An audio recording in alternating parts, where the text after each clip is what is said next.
교정 치료는 몇 살 때 하는 게 좋을까요? 네, 몇 살 때 하는 게 좋으냐 경우에 따라서 당연히 다르겠죠. 어떤 경우에 언제 하는 게 좋은지 이런 거를 물어보는 거겠죠. 그죠? 네. 적절한 시기가 있다 이렇게 생각을 하니까 이제 물어보는 거죠. 그죠? 우리가 상식적으로 가지고 있는 생각은 조금이라도 안 좋은 게 있으면 바로 이제 가서 치료를 받아야 된다. 치료는 빠르면 빠를수록 좋다. 병이 심하게 되지 않았을 때 초기에 치료를 해야 된다. 이렇게 생각을 하는 게 상식이란 말이에요. 상식. 네. 교정 치료는 그렇지는 않아요.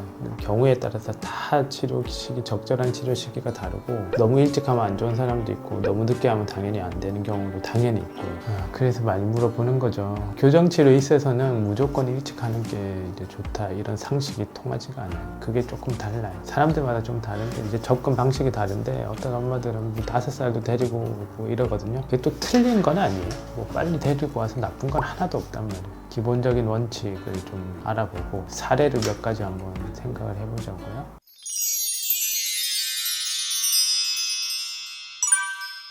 기본적인 원칙은 써놓은 게 있는데 아이들의 치아 및 골격적인 특성에 따라서 교정 치료의 적기가 다르다. 만약에 골격적인 문제가 없는 경우라면은 초등학교 6학년에서 중학교 1학년 정도 치아 교정하는 경우가 제일 많다. 그런데 이제 골격적인 부조화가 있는 경우, 예를 들어서 뭐 주걱턱이라든지 턱이 너무 작다든지 하는 경우는 만 6세 한 초등학교 한 1학년 정도 됐을 때 한번 교정과 전문의의 상담을 바라보는 것이 바람직하다 이렇게 돼 있는데 부모님이 자녀의 치아 및 골격적인 문제를 따져봐서 시기를 정하기가 어렵기 때문에 한 초등학교 1학년 정도 되면은 한번 가보는 게 좋습니다 라고 글을 썼어요. 과잉 진료하는 치과가 있단 말이에요. 네. 현실적으로 이야기를 해보면은 과잉 진료하는 치과가 있단 말이에요. 그래서 이런 글을 읽고 이제 만 6세가 됐으니까 교정치과나 가보자 해서 이제 상담을 받는단 말이에요. 그러면은 당연히 문제가 있는 경우는 치료해야 되고 문제 없으면은 또 놔두고 하는 게 정상인데 간혹 가다가 과잉 진료하는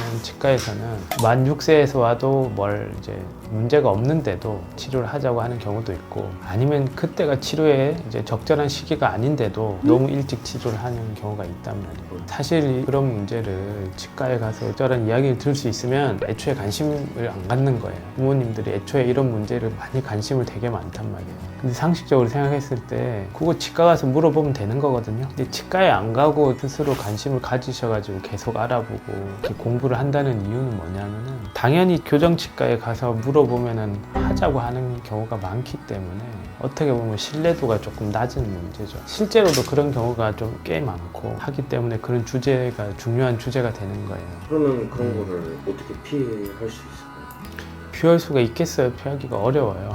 현실적으로 피하기가 좀 어려워요. 내가 이번 뭐 주제를 통해서 설명을 좀 드리긴 하겠지만 뭐 경우가 뭐 100가지만 되겠어요? 수백 가지, 수천 가지 경우가 다 적절한 시기가 다르단 말이에요. 그래도 기본적인 원칙을 가지고 있으면 그래도 좀 낫겠죠. 길에서 기본적인 원칙을 설명을 드린 거고 대표적인 경우가 첫 번째 조금 일찍 해줘야 되는 경우가 홈페이지에 있는데 대표적으로 조금 어릴 때 좀 초등학교 1학년 정도 이럴 때 조금 가주는 게 좋은 경우가 이렇게 약간 주걱턱처럼 턱이 좀 나왔다거나 아랫니가 밖으로 더 나와 있다든지 이런 경우는 가급적 한 초등학교 1학년 정도에는 가서 해결을 하는 게 필요하고요. 근데 이런 경우야 뭐 누구나 어머님들이 보면은 걱정을 하기 때문에 놓치는 경우 흔하지 않아요. 두 번째는 요 경우는 꼭 너무 일찍 할 필요는 없는데요. 턱이 작다는 게 이렇게 뭐 얼굴이 작다 그 의미가 아니에요. 위에가 너무 돌출이 돼 있고 윗니가 너무 아래랑 너무 차이가 나게 돌출이 된 경우도 초등학교 저학년 때 한번 체크를 할 필요가 있습니다.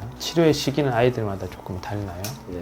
이런 두 가지 경우는 골격적인 문제가 있는 경우고 세 번째 또 이제 또 덧니가 있을 수 있잖아요. 그죠? 네. 이런 경우는 보통은 경우에 따라서 다른데 보통은 빨라도 초등학교 고학년, 빨라도 초등학교 4, 5, 6학년, 4학년을 넘어가서 이제 접근을 하는 경우가 많아요. 사람들마다 좀 다릅니다. 그래서 덧니의 경우는 보통은 조금 천천히 하는 경우가 더 많긴 한데 경우에 따라서 다르고 그래서 이제 주걱턱이나 무턱이 있을 때 조금 더 일찍 보고 덧니가 있을 때 조금 천천히 보고 이렇게 생각을 하는 거고요. 그게 기본 원칙인데 이게 경우마다 조금 실제로는 조금씩 달라요.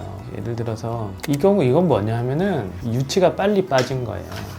이거는 초등학교 1, 2학년에서도 생기는 현상이에요. 원래 여기 유치 어금니, 전니 어금니가 있는 자리인데 충치가 있던지 무슨 문제가 있어서 빨리 빠진 경우예요. 그럼 어떤 문제가 생기냐면 이 자리가 좁아져서 여기 나중에 나와야 되는 영구치가 못 나와서 문제가 돼요. 제가 교정해서 자리 이렇게 벌려준 거예요. 이런 치료를 해줘야 돼요. 안 그러면은 여기 이가 못 나오거든요. 근데 좀 쉽게 생각하면 유치가 조금 빨리 빠졌다, 충치가 있으니까 뭐 쉽게 생각할 수 있는데 그대로 두면 나중에 상당히 곤란한 상태가 돼요. 일반적인 치아 그냥 이가 삐뚤빼뚤한 문제나 뭐 그런 문제는 보통 좀 천천히 교정을 하는 게 보통이고, 주걱턱이라든지 턱이 되게 작다든지 무턱이라든지 그런 경우는 조금 일찍 접근하는 게 보통인데, 워낙 다양한 경우가 있기 때문에 또 한번 일찍 보는 게 의미가 있어요.